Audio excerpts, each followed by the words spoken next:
I want to tell you this story talking about, so many years ago, when I was a GP in the UK, we would do home visits in the middle of the day. So we would see, 17 to 20 patients, surgery in the afternoon.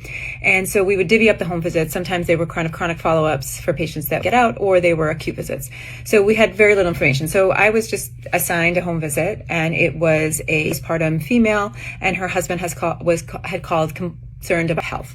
It was scant in terms of information. So off I went, holding my dog at the door, and a man clearly terrified. And he said that my wife is having an episode. So I was thinking she was having a medical episode. Had she collapsed? So I run into the house, kind of looking for this patient, and I found her in a bedroom. She's clutching a days-old baby, and she was sort of trying to kind of climb, as if she was trying to climb out of the window. She was terrified, grabbed her and talked her slowly down off of this very heavy time, which I think. Then she starts to run around, goes into the closet, and she's clearly created like a little safe space in the closet, and she had this flip phone, and she was like trying to call somebody, and just was hearing things and seeing things. What this was postpartum psychosis. Postpartum psychosis is an acute psychiatric illness following childbirth due to the rapid change and decline in hormones that we see in the postpartum phase.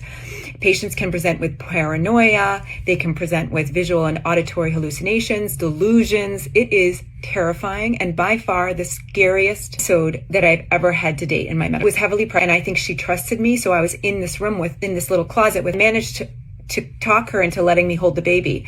I was able to call for help, an ambulance, and then over the next couple of hours, the acute mental health crisis team arrived, and she ended up being admitted to the mother and baby unit for a mental health admission, and she made a full recovery the next couple of months. But the reason I'm telling you the story is because I want to illustrate the catastrophic impact of a decline in hormones that this had on this woman's mental health. And what's not to say that similar changes can't happen in women that are especially in women that go through surgical menopause and have their ovaries removed.